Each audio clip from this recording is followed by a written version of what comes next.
This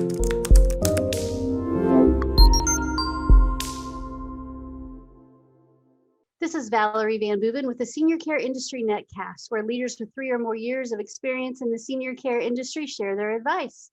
So with that, let's get to it. In a few sentences, tell us who you are and what you do.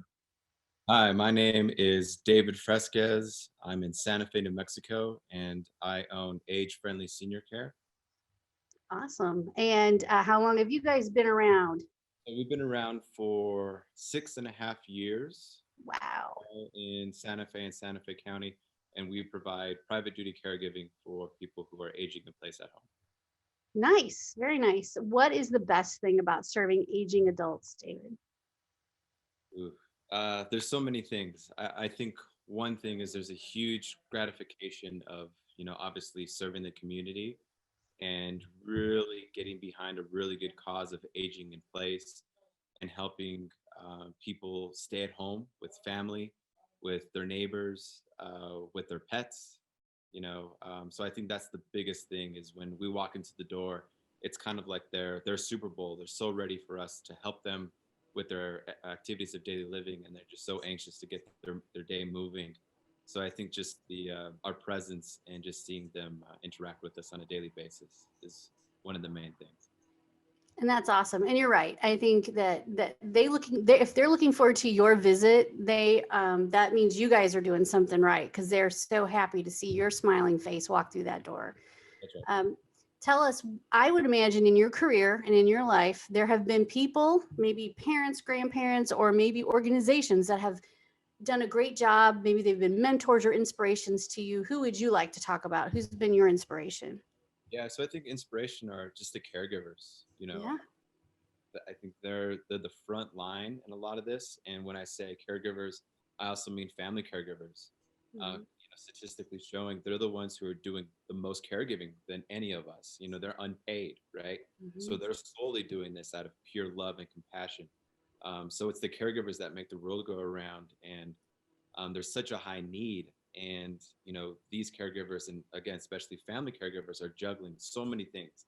They're juggling family, their careers, um, their own Mhm.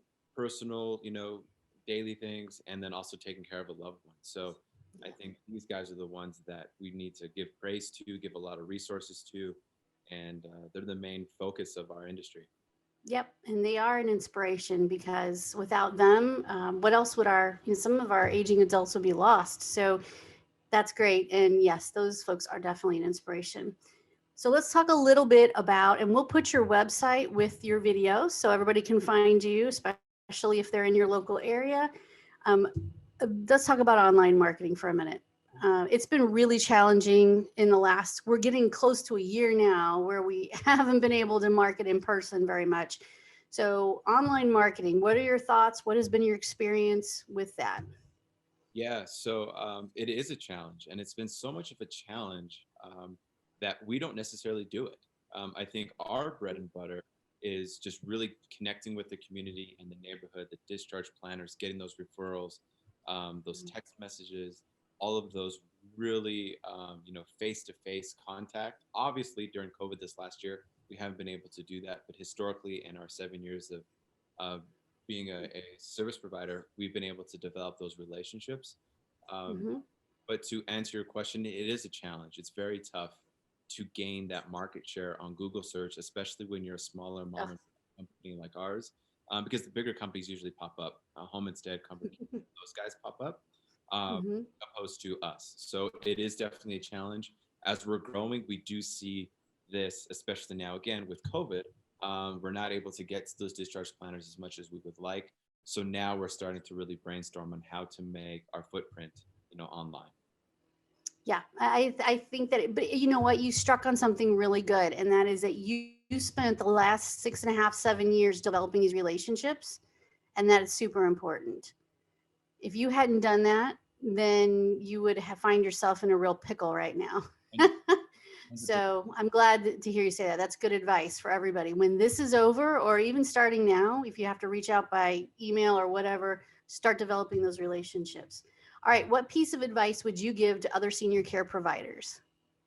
Uh, I think we have all this in common. It's just patience and love, and just waking up every day and loving what you do. We do a very, very important thing. Yeah. Again, I'll mention this again during COVID season. Our clients are so much dependent on us, and we have to provide that extra care so that they're not falling, so that they're not going to that hospital, so they're not going into that rehab, because that's where COVID lives. This is in those rehab congregate settings where they can get sick. So we're definitely doubling down on hours and just paying attention to how we can help our clients even more.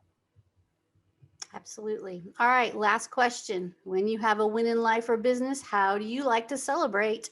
Yeah, so I think for me personally, we like to celebrate by just working harder, getting a new client, reaching out to a new family member, reaching out to that referral source, giving thanks to our caregivers, offering more pay for them, those types of things. So we just grind the machine even harder when we have those little victories.